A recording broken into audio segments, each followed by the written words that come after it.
Hello there and welcome to the Second Life Book Club. My name is Draxtor Dupre. Welcome to Book Club Island, where you can hang out every day of the week, but only Wednesday will we have special guests, writers, publishers, editors, people of the written word to discuss writing and reading.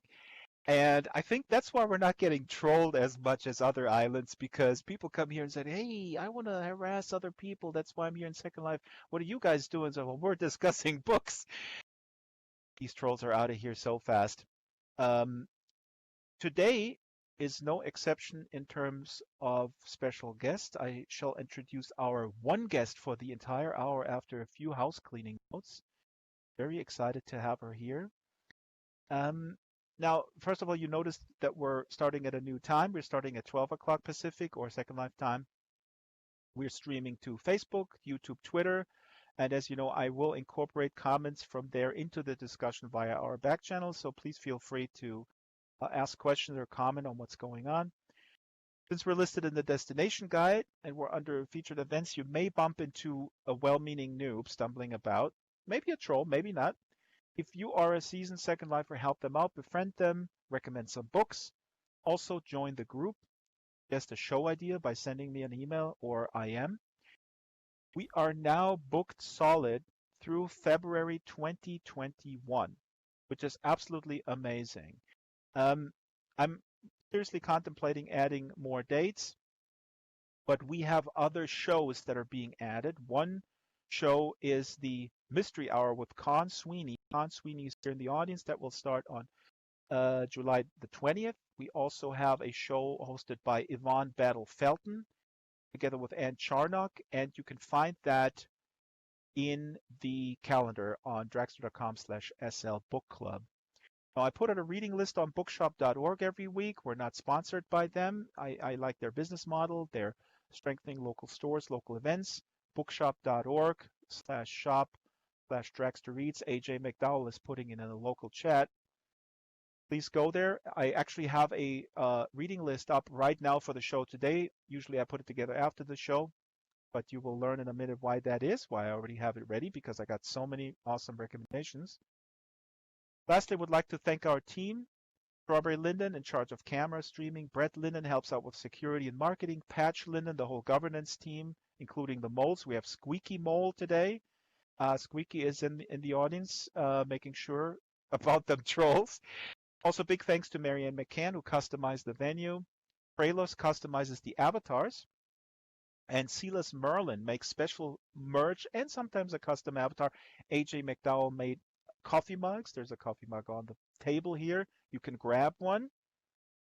This is a dispensing machine that gives you a Second Life Book Club coffee mug.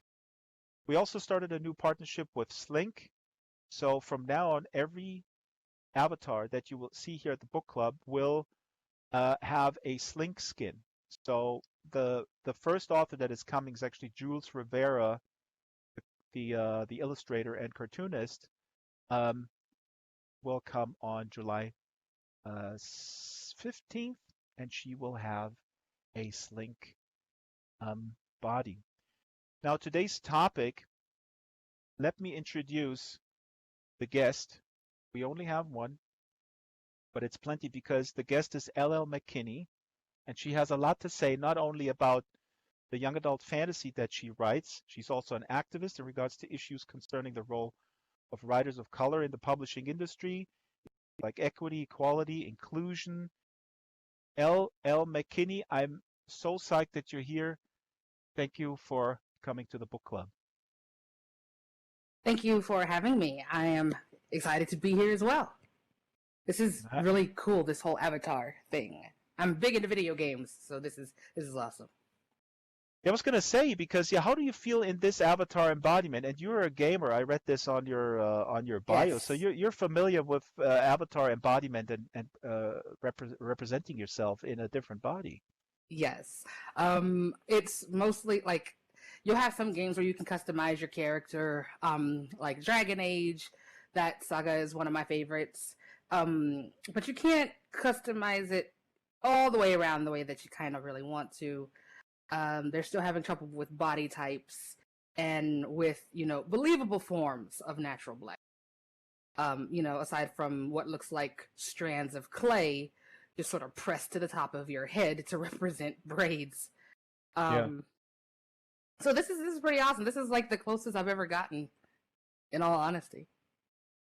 I'm telling you, Second Life is not a game. It's everything. I mean, I'm preaching to the choir, and let's not get completely sidetracked. But we should touch on avatar representation in games a little bit because I think that's an aspect that makes Second Life also particularly interesting because you can do whatever you want.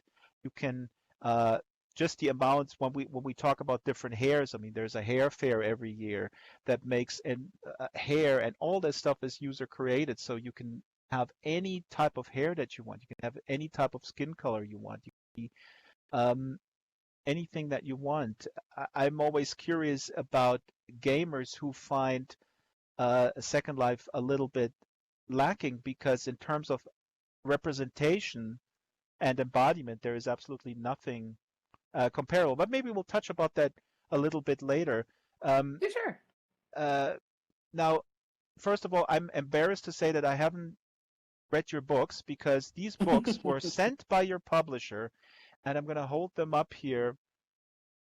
They're actually on the table here. So, A Blade So Black, your publisher sent it to me, and she sent it to California. These books are safe and sound with a wonderful woman, with a wonderful artist, Tony Harper. And I was supposed to, I'm holding up the book here, and we're going to make it big. There we go. They're with Tony Harper, and Tony, she is actually reading them. She told me. Maybe she's lying. I don't know. What are these books about? This is a trilogy. The third one is coming out. I think it's not out quite yet. No, it's not out yet. It was set to come out because normally I have a September release date. The first one was September 2018. The last one was September last year. This one was supposed to be September this year. Then the Rona happened, and subsequently stuff got pushed back. So it got pushed back to January. And then a bunch of other books got pushed back. So January filled up really quick. So my publisher was like, so don't be mad. We're probably going to push it back to April. And I was like, that's fine by me. That gives me more time. Oh, you haven't even written it. Oh, I've written it. We're just in the editing stage. And it's just like there are a lot of themes in the book while the book doesn't revolve around, racism and things like that. There are still instances that happen in the book because this is everyday life for and it was just a little bit harder in the elements of what's happening right now to dive into that in a fictional world where I go there to escape. Right. So now this is in my escape area, my safe space, my own brain, but brains lie. They're the lying liars who lie. So you're a professional liar, and this is also your safe space, yes. But now the safe space has been invaded by the reality. By the lies that are the reality. Yeah. It's like lying Inception, but Inception itself is also a lie, so make of that what you will. But the books No, go ahead. I was going to say the books themselves they follow a black girl from Atlanta who crosses into a dream world called Wonderland where she fights these monsters called nightmares. And nightmares are physical manifestations of humanity's fear. So you get, something happens, like there's a shooting or something and a bunch of people are afraid. Chances are a nightmare is going to pop. So Alice's job is to go and kill the thing before it crosses over into our world. Because when it crosses over into our world, bad things happen. They have undue influence on people. So essentially, the best way to sum the book up is what if Buffy fell down the rabbit hole instead of Alice? Now, when you conceptualize this, I mean, this is already, I mean, as you said, that there is a reality to this. These are based in. Oops, we have someone here on stage. What's happening? Jules, can you that's Jules Rivera. I think she was parked here. Jules, you have to go back to the audience, or you can just take a seat here. That is a Now, fire dress, by the way. Sorry, I um, just saw that dress. L, and the second book is a dream so dark, and then the third one is a crown so cursed. Or am I Yep, getting this mixed up? that Um, is that is correct. Blade, Dream, Crown. but but I mean, this is a world that you create. This is a world of fiction that you create, but it is informed by your experience as a black woman in America. Oh Um, yeah. and now this must have been difficult because I mean, this is where I want to get to. The issue that now where white people waking up, uh, some of them are surprised that this is happening. For you guys, this has been happening your entire lives. Hmm. You're and going back for generations. I mean, Yvonne was here with her book Remembrance about generational trauma, which affected me. How what has changed for you? What you said earlier. I mean, it's so brutal right now, and there's such a turmoil and such a transformative and also opportunity to transform society. Hmm. How does this affect the writing? Would you like to rewrite this now, or are you going to extend this into the world you're building? I mean, this is conceptualized as a trilogy. Yeah. I guess there's a million questions. Can you expand the world? Will the world be more brutal? Do you feel that a blade so black is kind of tame, or is it or is it prophetic in a good or a bad way, or both? Well, when I set out to write this book, I didn't want to write what we call issue books, which are books that deal specifically with Black pain, like police brutality, slavery, Jim Crow. Chances are, if you grew up in America, or probably anywhere that wasn't, a predominantly Black country, um, if you read books for English class, they were about one of those things. If it was, about Black people, it was about Jim Crow, it was about civil rights, it was about slavery, it was about the struggle, it was about gangbangers, it was about some sort of stereotype. You didn't get Black fantasy. You Hmm. didn't get Black science fiction. You didn't get Black romance unless you went out and looked for it. It was the same for me. The great Octavia Butler. I didn't know who she was until college because we're reading old dead white guys because that's the Hmm. canon. And what a lot of people don't think about with the canon, and I've said this many times, is that it became the canon during a time when it was illegal for part of the population to be able to read and write. Hmm. So when this canon was established, we were quite literally barred from participating in it in any capacity. So how would we, end up influencing it anyway, except for how people saw us? And if you want to think about how people saw us, look at Mark Twain for his so-called, happy-go-lucky story, in which you have this guy named Jim, but that's not his actual name for the story. And people can try and say, oh, well, that was the time, right? We can't judge people now based on what happened then. But the truth of it is that people back then knew that this was wrong and Hmm. fought against it. So this Hmm. whole idea that, oh, they didn't know better. Oh, yes, they did. They made laws so that they wouldn't feel bad about it. They made laws that said Black people don't feel pain the way the rest of us feel pain. They don't need as much sleep as the rest of us do. It's their nature to be able to endure. Why would Hmm. you need a law like that if you didn't think it was bad? You know?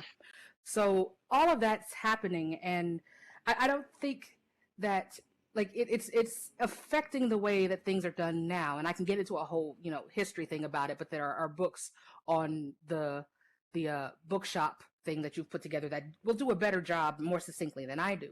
But I don't think that will affect the rest of the stories that I write in the Nightmareverse any differently, because what's happening right now isn't new at Hmm. all. This was the Hmm. same stuff happening 5, 10, 15, 20 when I was a kid. You know, before I was a kid, my parents were children. This is what was happening. It was Will Smith who said, police violence didn't change. It's just now being recorded. And you should think about it like it's being recorded. These videos are happening and people still don't believe us. And it's now not that they're not believing us, it's that they don't believe their own eyes. Racism Right. and white supremacy is so entrenched that Well, people won't believe their own eyes. And I so I that's the think reality. I'm not going to change my books. It's not going to affect the way that I write because right. I've always written in this world that is now revealed. I think that's also, and we can talk about this later too. I think there's a coping mechanism going on with the horror that I mean the horror that white people, see quote unquote for the first time that a lot of people just can't cope with it and just make up all sorts of things that kind of put that into the context so that what they have been brought up to believe is still sort of valid. That's actually something Mm-hmm. that I would like to ask you how to deal with people like that because I get very angry and I really don't know how to deal with that because sometimes I feel I want people to bring them into my boat and into the boat moving forward to a more equal society. But at the same time, I also don't have all day to deal with certain uh, ignorant stances or other issues. Let's keep talking a little bit more about. Oh yeah, I wanted to mention that all the books here on the table, and you mentioned Octavia Butler, who is absolutely amazing. Big favorite of mine. Parable of the Sower is probably my favorite. Here on the table, you see Mm-hmm. Kindred, which is a very important book. And I just actually scanned these in. These are books in my shelf, so I scanned a bunch of them in. But when you click on them here in the audience in world, you will find a link um, going to the bookshop.org list that I already prepared with Elle's recommendations as well and with her books as well. So the bookshop.org list is already up. Now, you were talking about the canon of sort of white literature that is Yeah. dictated in school. And you were talking about your own worlds that you're building, something that you want to read. So you write what you read because you don't find it. You find it in genre.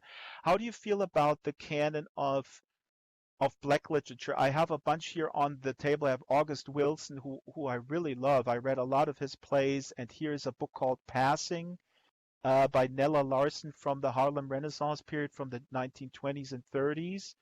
I mean, there are a few books out there. You also, how do you feel about those books? Because I think I know I'm going all over the place. I actually wanted to Mm-hmm. put this in later with publishing because when new authors like yourself have new books coming out, and the publisher may make more money by reissuing an older book, which is valid. Maybe people haven't read it. Maybe they haven't read the James Baldwin or whatever it is. Mm-hmm. Is there a competition between this catalog and sort of living writers of color? Do they have to Absolutely compete not. against the catalog? No. Mm, Stephen King doesn't have to compete against, Mark Twain or T.S. Eliot. He doesn't have to compete against those people because they're there. And his putting things, adding to the lexicon, adding to the zeitgeist, doesn't detract from what already exists.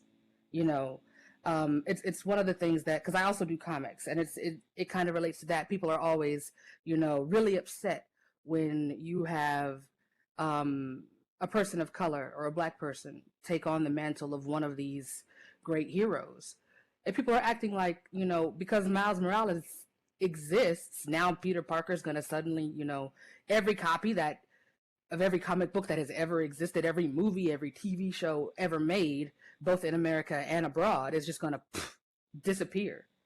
Like the existence of somebody else being able to wear the mask is going to just make all the rest of this go away. And it makes you wonder, why are you so upset that I get to partake in this as well? mhm. This doesn't mean you can't. This doesn't mean you have to stop, you know. Um, and it goes to to kind of a question that I saw just sort of float by, you know, about scrubbing literary history to suit current sensitivities or Yeah, whatever. I wouldn't Whose I wouldn't history? To be honest, I mean, if you want to address this, but I was just going to say this is one of those things that Oh no, I'm derail perfectly fine derails addressing the it. conversation. Oh, please go ahead. Yeah, I'm perfectly fine addressing it because I was going to address it anyway.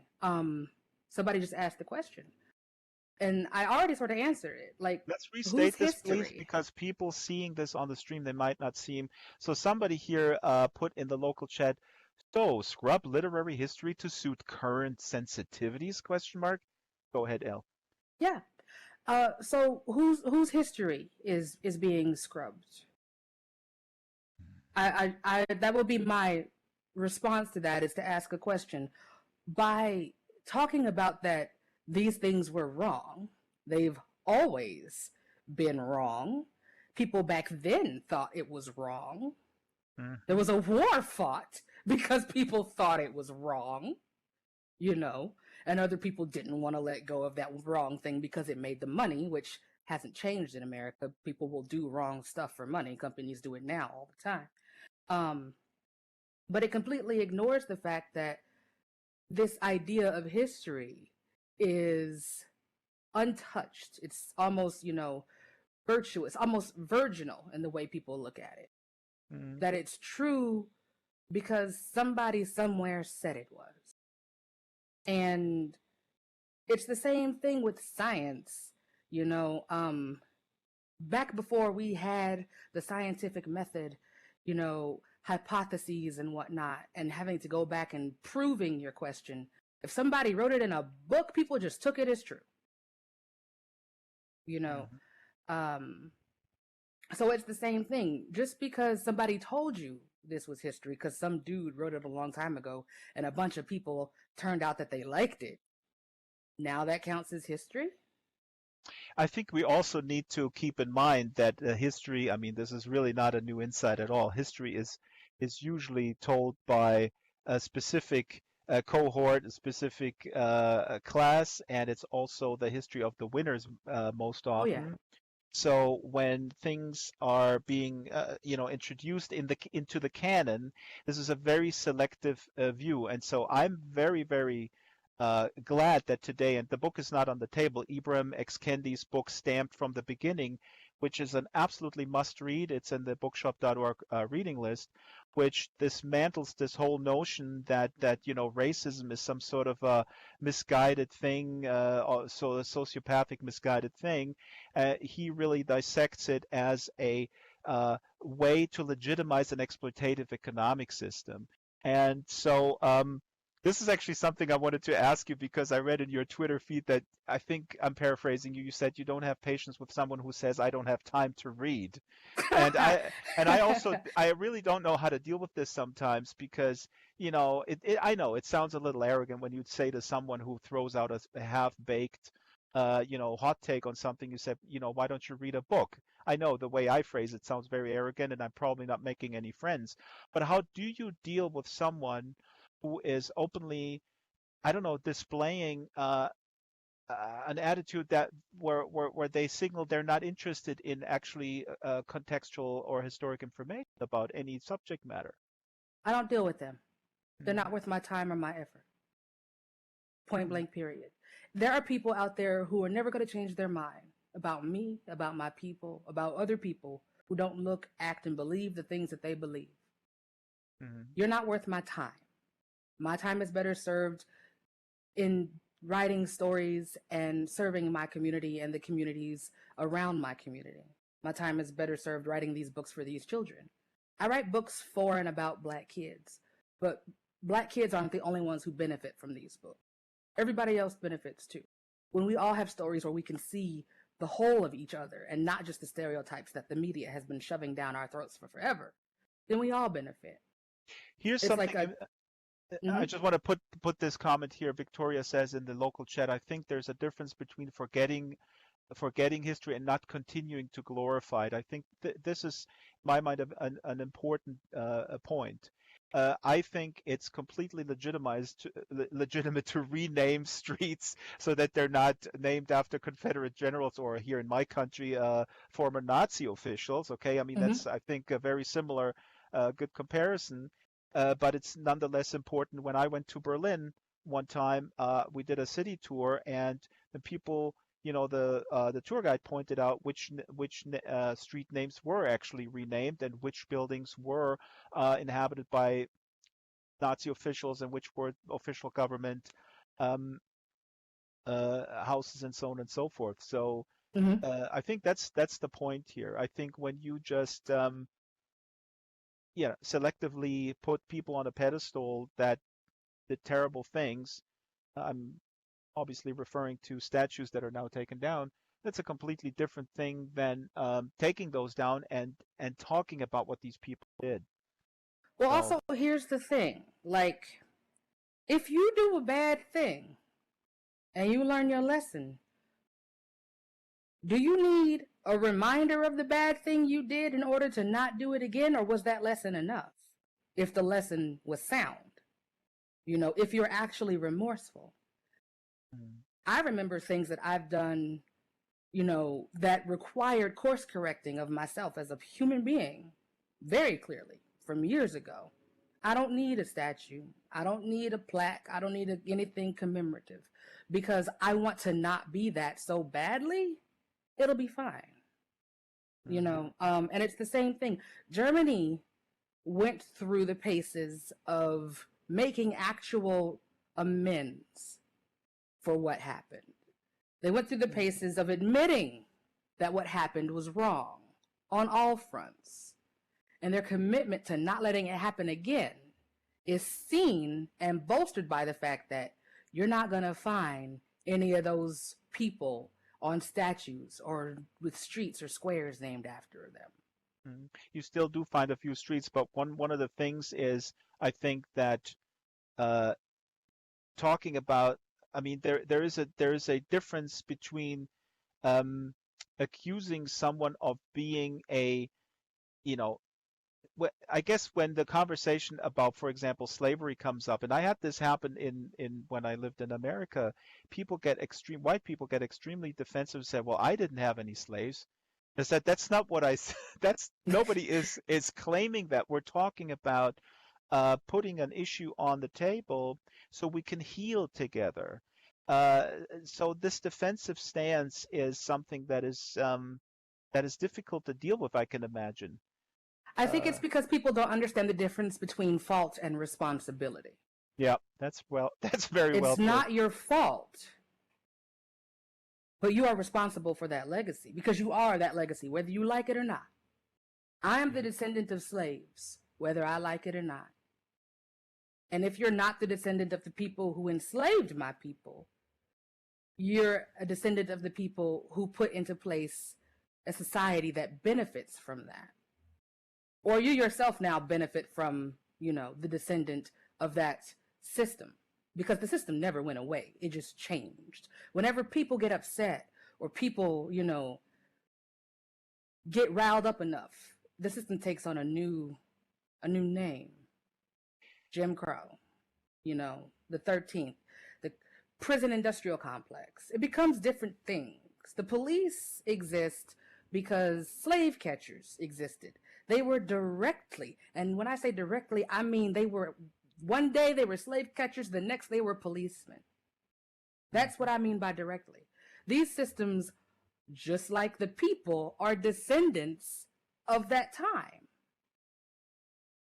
mhm. No, you're not at fault. But if you want the system to go away, you have to take responsibility for it. It's like having a child. You're not Yeah, at fault if that kid knocks something over, but you have to take responsibility for it. You have to clean up the mess. You have to apologize to whoever thing they broke, and you have to make amends. No one is blaming you. No one's saying you told your kid to go do that. how can Elle read my mind that my kid just knocked something over 2 hours ago? Very well put, Elle. Um, I didn't mean to interrupt. This is a wonderful discussion. If you're just tuning in and you were expecting we're talking about books, well, we are talking about everything here on the book club. We talk about what the guest, what moves the guest, what drives the guest to engage in writing and reading, what makes her or him or them passionate about reading. And my guest is LL McKinney, author of the excellent A Blade So Black. And the reason why I say excellent is because, like I said earlier, Tony Harper has this book in her possession in Palm Springs, California, and I'm 50,000 miles away from this book. Yes, I could download it on a Kindle, but I want to have the paper in hand, and I will, and then we'll come back and we'll talk about it some more. Now, you said a bunch of things earlier about when get back on the subject of writing, and we're Of talking books. here. No, no, Yeah, I mean it's all intertwined. It's completely it's all together. It's all related together. But it really is. you tweeted a few hours ago, and I was scanning through it. You said publishing is obsessed with the black pain narrative to the point where lots of people won't even bother to acquire, market, read, or boost black fantasy and science fiction unless it's inherently tied to this or centers on Black Lives Matters, the struggle, or racism.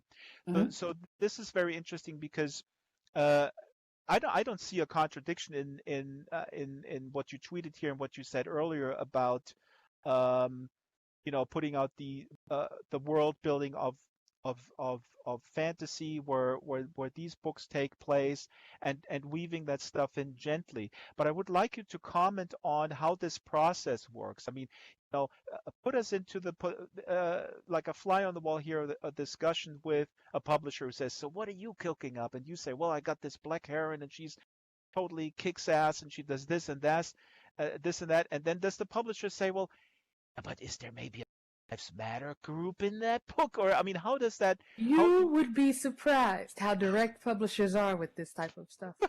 You would be surprised.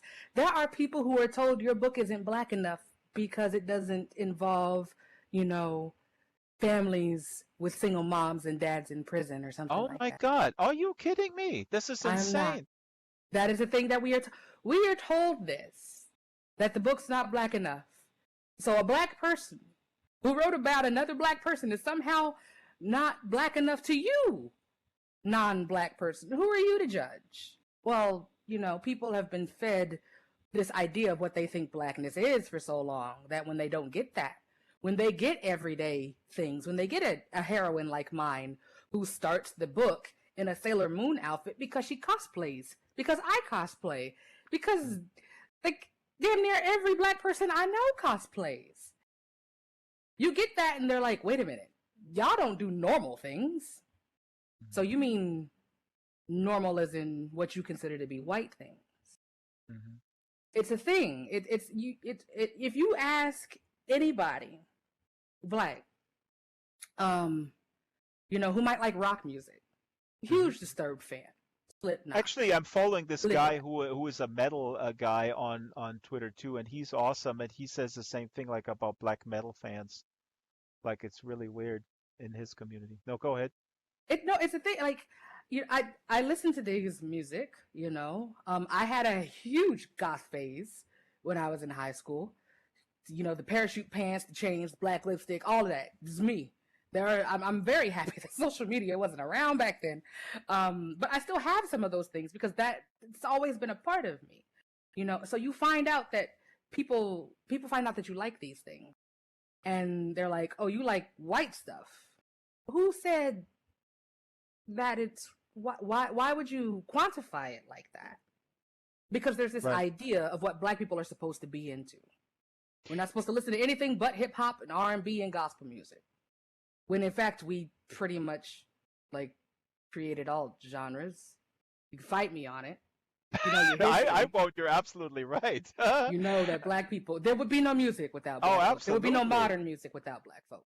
We did Absolutely. that, and it There's was actually stolen. there's a wonderful metal documentary where the guy goes. It's an ethnographer who hosts it, the history of heavy metal, and he goes back and he traces it all back to black music. It's fascinating. Now, something occurred to me because earlier you said, I mean, this is such a no-brainer for me, and I think for many people in the audience as well, where you said, my books are for every young person. They're for white people, black people, whatever. Mm-hmm. But would it be, as you were just saying, the normalcy of everyday um activities. Is this seems to me a very important aspect in this segregated world that we grow up in, that young white kids see that black kids actually have those same uh, interests as they have. Hmm. I would imagine that this is a really important part of of your writing or the diverse writing for young adults where this is going hand in hand. There is a specificity about the ethnic experience, but there's also a commonality, Oh yeah, right? there absolutely is, and kids are better at this than adults are, I was because just they gonna say haven't because been kids they already they have indoctrinated. exactly. Well, I mean some have. Well, yeah, I mean, environment has a lot to say about a lot. But just an example,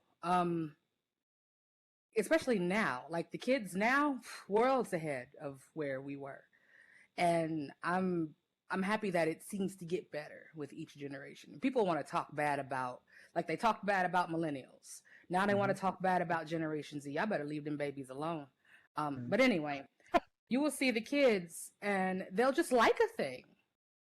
And it doesn't become an issue until they start to get older when they've been exposed more and more to these stereotypes that why do you like this? That's not for you. Hmm. You know, and so that's one of the reasons why I write for kids is to show that you're valid in your love of anime, little Hmm. black girl and little black boy. You're valid in your love of comic books. White children, your black friends who love these things, it's fine when somebody questions that and you feel that sick feeling in your stomach when somebody's doing something wrong. It's okay to speak up. It's perfectly fine. Don't let anybody tell you otherwise. You know, um, because what Alice's best friend in the book is a white girl named Courtney, Hmm. and Courtney, while she has her privilege and her issues, is very much there to put herself between Alice and the world when it needs to happen. Um, because those are the kids that are out there right now. Hmm. Those are the kids They, like that young woman who will jump that fence and plant herself in front of their black. Those are those kids. right.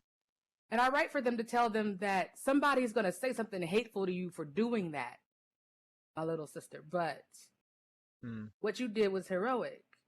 Don't let anybody tell you different. This is really fantastic, El. I'm really it's exciting to have you here and you give I mean I feel hopeful but you give me even more hope. This is just wonderful. And like I said earlier, I've just was announced yesterday I became a great uncle to a tiny little black boy who was going to call me Uncle Drax at some point. That's exciting. So there's no the history moves into this one direction, and it's a fairly good one with all the shit that's going down. Oops, I just swore on YouTube. They're gonna block me now. Judy Lynn in the chat here was saying something that was now I forgot what. Judy Lynn, please post this again. You said something quite important. Oh yeah, right. Because I can't get over the fact what El just said that publishers are in conversations. People would say, well, can't you just throw a single mom or a dad in jail into the story and then we have a deal? The same is obviously happening in Hollywood. And then Mm-hmm. Elfbiter is commenting in the chat. Let me scroll down. He said, I have read many American writing guides. I think Elfbiter is from Finland. Some of them essentially say base your characters of state specific stereotypes. So I guess he's saying like state specific, meaning like U.S., like Michigan versus Wisconsin or something like that. It's crazy. Anyways, I can't get over the fact, El, that you have to be in a room where these conversations take place. So I'm assuming you have adopted a calm attitude about this, or maybe I don't know. How do you deal with this? I have adopted a calm attitude with sporadic bursts of intense anger. Because if you don't find a way to, let that go, it'll eat at you. I also like to snipe people in Overwatch. That's my healthy way of dealing with it. Is to get in a video game and nail somebody between the eyes. Like that's how I deal with some of this stuff. But there's just this calm with understanding that there are some people out there who aren't going to change, point blank, period. Mm-hmm. And you can leave them where they are in the mud of ignorance. Yep. And the universe has this funny way of coming back around and getting folk for their nonsense. It might not happen for a long time, but it happens. I'm fairly certain that everyone, because I've had it happen to me, everyone listening has had an instance where something happened and you immediately go, this is because of that thing. Yeah. This is because I said that. And you're like, why would I connect it to that? That was years ago. Oh, that's the universe or God or whatever, you believe in, reminding you, yeah, karma's a thing. And she keeps score. So I don't let it bother me, because it does bother me. I can't say that it doesn't bother me, because, Right. you have that initial reaction that people can't help because we're human beings, and human beings do these things called emotions. But I think about the fact that for everything that they do think or that they believe, as wrong as they are, it's the same as them being wrong about 2 + 2 = 4. And someday they're going to come across somebody that explains to them just how much of an idiot they are in a succinct way that will get right through to them, and they're just going to feel foolish. And I hope they think about the time. Like, I hope I'm there in their mind when it happens.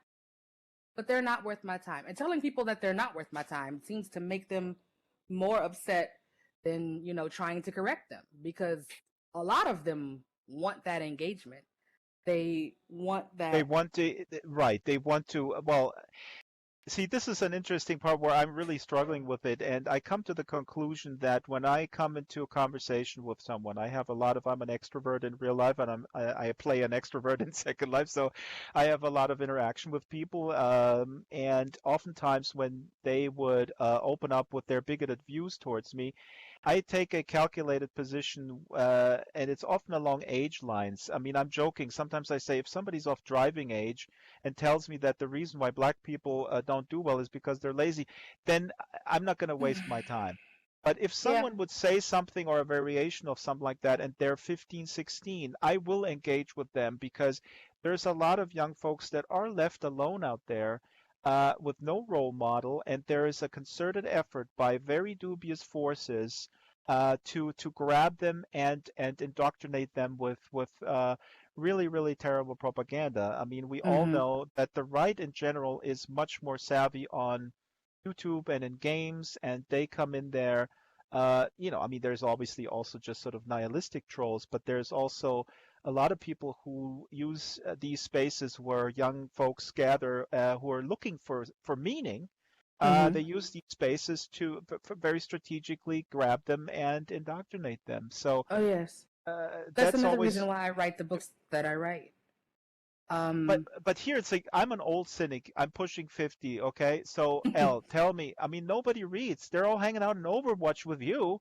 I mean, how do you reach these kids, right? How do you reach these kids that could be transformed by your narrative? How do you get them to pick it up? They do. They read more than people think they do, and they glean more than people think they do.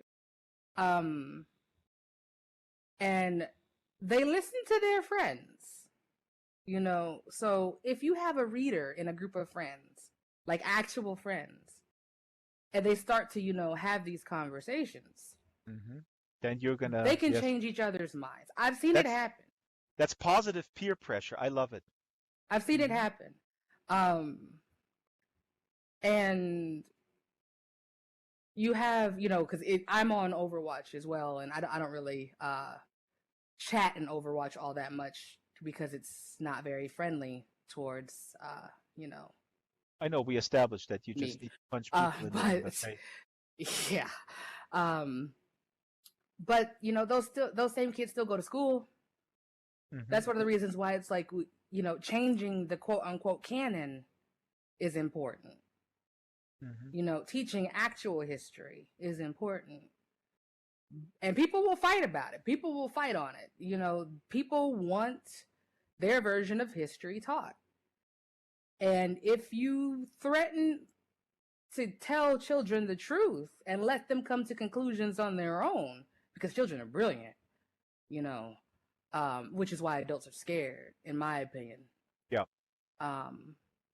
Then things would look a whole lot differently.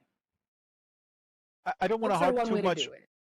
I don't want to harp too much on I know people get tired of me saying that I'm such, like a cultural pessimist in terms of reading. I don't have the numbers. Beth Ghost-Revan here, who is a school librarian, says kids do read, even eighth grade boys. I mean, all you guys out there on the front lines, you do give me hope. I just feel that there is an enormous competition with other entertainment that is oftentimes very, very good.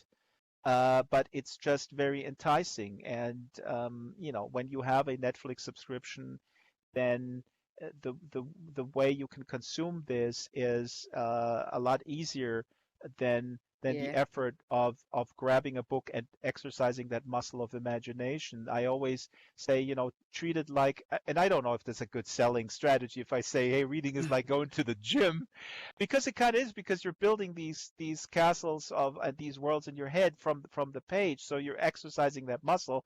But Elle, I mean, if I were to in charge as the reading surgeon general, and I would say, kids, let's go to the gym and read. I mean, I know that's not a good sell. Um, Now, where were we? Oh yeah, I want to bring up the bookshop Yeah. thing here, and we have some really interesting comments also in the chat. So please go to the bookshop link. AJ McDonald, if you could post it in the local chat again, and I see it on the screen. I have it here in the back. We have lots of interesting comments, and I think Stella sent me a question. Stella, would you mind please sending? Oh yeah, here. What's the biggest hurdle? This is from Stella. What's the biggest hurdle for you, you confront, or for identity and gender construction in your YA writing? Mm-hmm. Is part of your objective to write a neutral gender perspective, or to include a perspective on color in all your stories? Could the main character be played by any other person? I guess the question is, the universality versus specificity. Mm-hmm. Yeah, take it where you will. So here's the thing. What defines a universal story? Why wouldn't Alice's story be universal? Black stories aren't niche just because they're black. And a lot of what I write is to fight against this idea of what people call the white default. And people get mad when I bring it up, but research has been done on it. There are studies. Go Google it if you don't like what I have to say. But there's this such thing as the white default. And this is the thing that I came up against. It was when, in my book, every single character has their race laid out on the page. Whenever Alice sees somebody for the first time, or we're introduced to them, she'll say, it's a white boy, it's a Japanese girl, it's a Korean boy. And people act like this is a bad thing. Is white inherently bad? Is Japanese bad? It's just a descriptor. So you can then formulate what you see, on the page. And people are like, well, if you don't do that, I just want the reader to populate the story. We've Right. been trained to populate it when race isn't mentioned with a white character. Because most books, That's what if we the fill character in. isn't right, because with most books, if the character is not white, their race will be mentioned. But if the character is white, they're just a person. They're just a boy or a girl or a man or a woman or a doctor or whatever. Their race is never mentioned. So when race isn't mentioned, the white default is filled in. And you can see this in play with what happened with the Hunger Games. Rue was described as having dark skin in the book. I think it happened maybe once or twice. It should have happened more often. Right. And it should have happened with every character, because then maybe people would have paid attention. But Rue was mentioned as having dark skin. And then the movie happened. And people were legit upset. Said on Twitter, there are screenshots, there are articles, you can go and look at it, that they didn't feel as bad that the character died because now the character was black. That is what came out of their mouths. they assumed that she was white because even in that book, Katniss's race isn't mentioned, white. Gale's race isn't mentioned, white. And people are like, oh, you can describe skin tone or something like that. If you were to describe me, that picture behind my avatar, where my hair is straight and dyed an unnatural shade of red, I'm pale. I'm incredibly pale. So if you described me on the page and said, a girl with pale skin, hazel green eyes, and straight red hair, you would not get black out of that. Mm-hmm.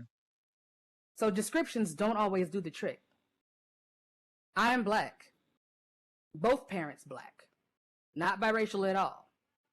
I'm looked like this because of slavery, you know. So that's where it is. Just in looking at what happened with the Hunger Games.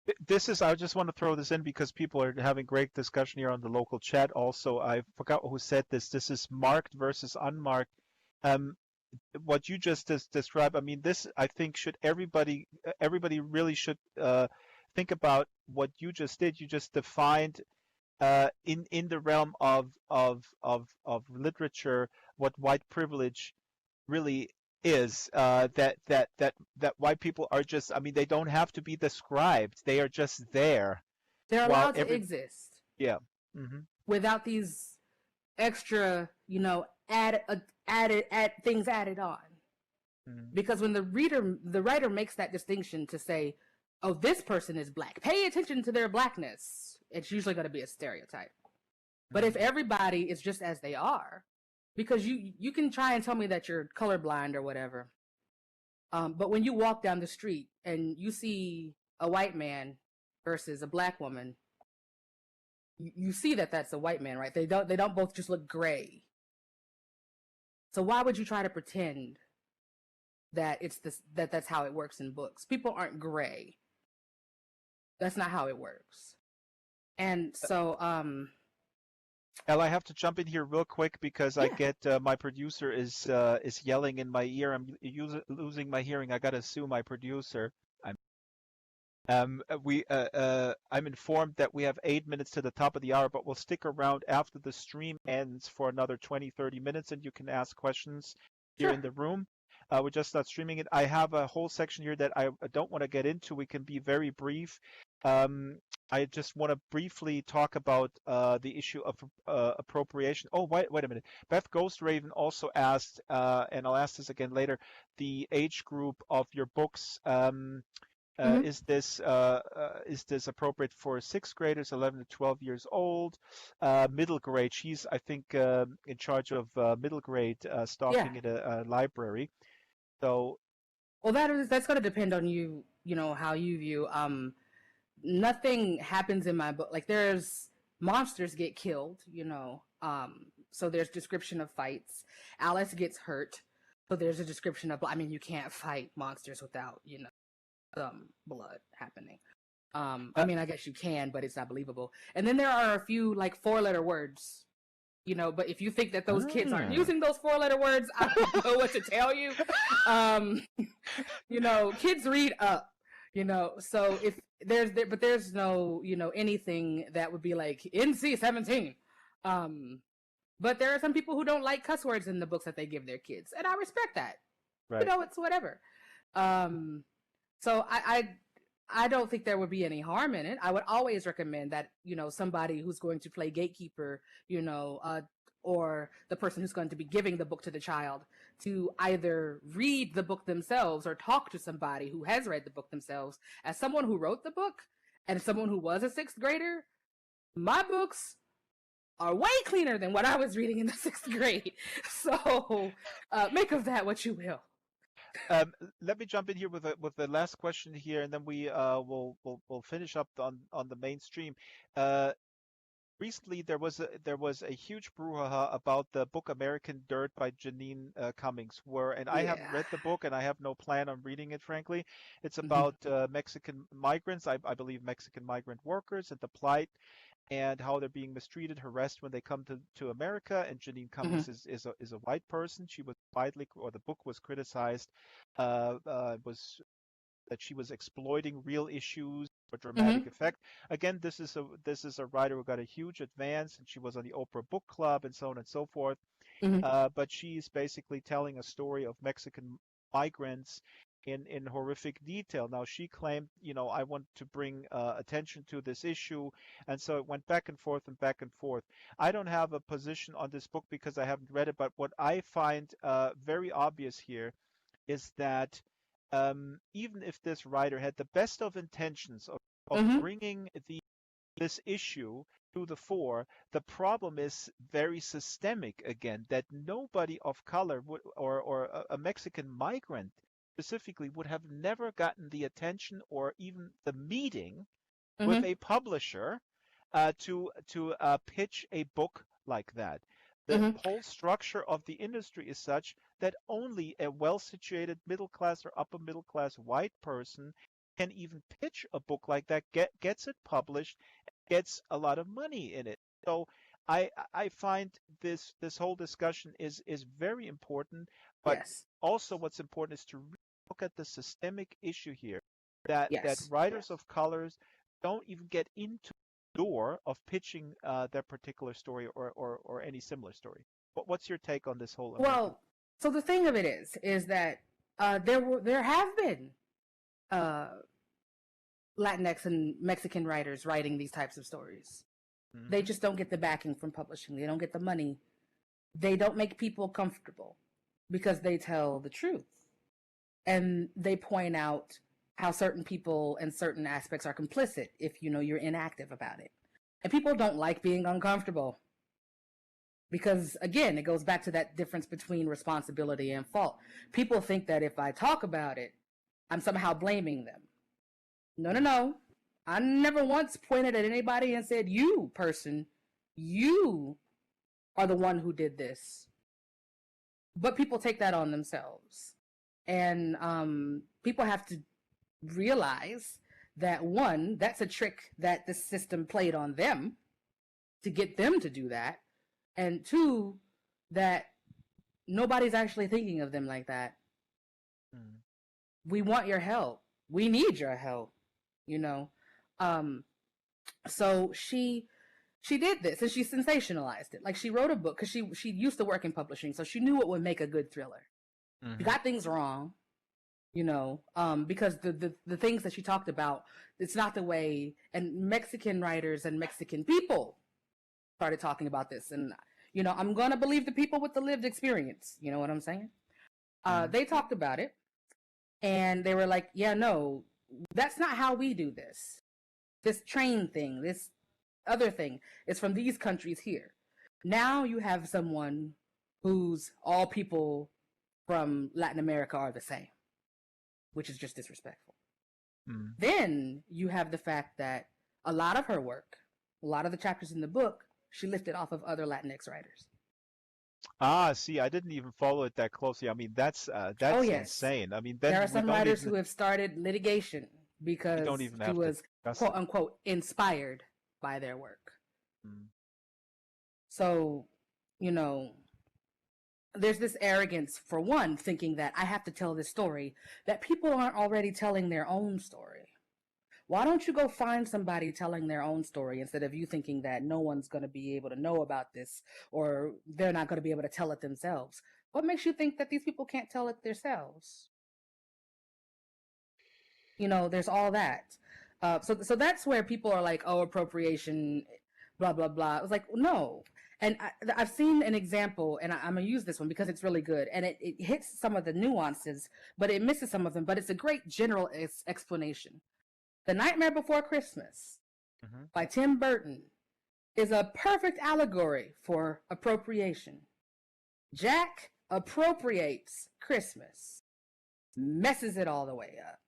Mm-hmm. In the end, he appreciates and participates in Christmas without overstepping his bounds, and everybody's happy. That's the best way to look at it. Jack goes so far as to tell Santa Claus, I can do it better than you, sir. And doesn't listen to Santa Claus when he's trying to tell him, no, not only you're gonna ruin Christmas, but you're gonna be in danger, guy. And Jack gets shot out of the sky, and he's lucky he was already dead. Elle, I have to wrap up the stream. This is a wonderful discussion. We are going to continue this in-world with our wonderful in-world crowd. Yeah. Um, L. McKinney is in the reading list for today's show. You can find it bookshop.org and look for Draxtor Reads. We will address all the questions in the post game. And again, thank you so much, Al. We didn't even get last time. We got a little bit into your publishing paid me hashtag, but it's all intertwined too because I think everybody knows who is not familiar with what publishing paid me means. Probably can deduce from our discussion today that not only do writers of color have many hurdles to overcome in terms of stereotype or being at the table. And one of the hurdles is, of course, that they're getting paid a lot less. Like what I said, I think Hmm. last week was you subtract 2 zeros when you talk about when a black person's at the table. Your offer uh, you just omit 2 zeros and then you offer that. Yep. Um, Now, next week is Matt Ruff. I'm a huge Matt Ruff fan. I'm already super nervous, and he knows it because I want to sound very intelligent. Matt Ruff, and we can address this in the post game. He is very much in the news because he wrote a book called Lovecraft Country, which is made into an HBO series right now. It's here on the table, and that was actually a question if you LL, but we can put that in the post game. What do you think of this book? Because this is about the black experience, but it was written by a white guy, but it's developed by black people on Hmm. TV now. And I know that I know Matt quite well, and I, I know that he wrote this book with the best of intentions, but Hmm. I can see that this is also something where maybe black folks feel, I could have written this better, but I wasn't at the table because I don't I have wouldn't the necessarily say standing in better. the I would say different. Like the representation, certain things like representation and authenticity would be better right. because, it's the difference between somebody who is a doctor writing a book about anatomy versus somebody who's not a doctor and just happens to Google it, you know. So I wouldn't necessarily say better, just more authentic. But it's also, I guess, a matter of your standing within the industry. Here we're talking again with somebody who has already a fairly high standing and then gets asked like, do you want to write something like that? Or Hmm. I don't know how this works, but we'll ask him. Thank you so much, everybody who was involved in producing the stream. Thank you for coming. Stick around. We're ending the stream. We're doing some Q&A. Next week again, Matt Ruff. Thanks to the team. Strawberry, Brett, Patch, Marianne, Kralos, AJ. You all next Wednesday at 12 o'clock Second Life time, right here at the Second Life Book Club.